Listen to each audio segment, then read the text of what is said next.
Je, serikali ina mpango gani wa kupunguza gharama ya matibabu ya kusafisha figo katika hospitali zetu nchini?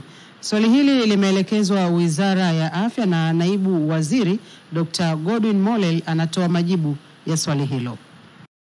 Mheshimiwa Naibu Spika, serikali imechukua hatua mbalimbali ili kupunguza gharama za kusafisha figo, ikiwa ni pamoja na kusogeza huduma hizi kwa kuongeza vituo vya dialysis katika hospitali 15 za rufaa za mikoa na hospitali zote za kanda nchini.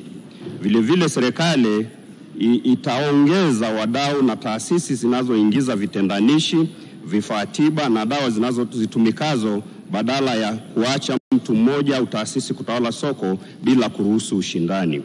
Pia kuhamasisha viwanda na ubunifu ndani ya nchi. Aidha, serikali imesambaza kwenye hospitali za rufaa za mikoa nchini mashine zaidi ya 100 pamoja na vitendanishi vyake. Mheshimiwa Naibu Spika, nitoe rai kwa wananchi mara utekelezaji wa bima ya afya kwa wote utakapoanza waweze kujiunga, kwani ndio njia pekee ya kuweza kuwasaidia kuepuka na gharama za matibabu. Mheshimiwa Naibu Spika, naomba kuwasilisha. Mheshimiwa Regina. Asante Mheshimiwa Naibu Spika. Kwanza nishukuru sana serikali kwa kutuletea huduma hii katika ngazi ya mkoa, na tayari mkoa wa Manyara tumeshapokea vifaa. Lakini pamoja na vifaa hivyo kufika ngazi ya mkoa, kulingana na jiografia ya mkoa wetu, bado baadhi ya wilaya watakuwa katika umbali mrefu. Je, ni lini sasa serikali itakwenda kusogeza huduma hizi katika ngazi za wilaya? Lakini swali la pili, kwa kuwa kumekuwa na ongezeko kubwa la magonjwa ya figo, je, ni serikali ina mkakati gani wa kuandaa wataalamu wa kutosha ili kuweza kutoa elimu kwa wananchi waweze kuepukana na ugonjwa wa figo? Mheshimiwa Waziri. Mheshimiwa Naibu Spika, kwanza nimpongeze Mheshimiwa Mbunge Regina Ndege kwa jinsi ambavyo amekuwa akifuatilia masuala ya afya kwenye maeneo kwenye mkoa wa Manyara.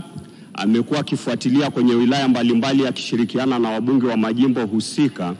Lakini niseme tu maswali yake mawili ya msingi, kwamba sasa tumefika kwenye hospitali 15 za mikoa, tutaenda kumalizia hospitali zote kwa sababu kuna utaratibu wa kusomesha wataalamu kupitia mfuko wa Rais Samia Scholarship.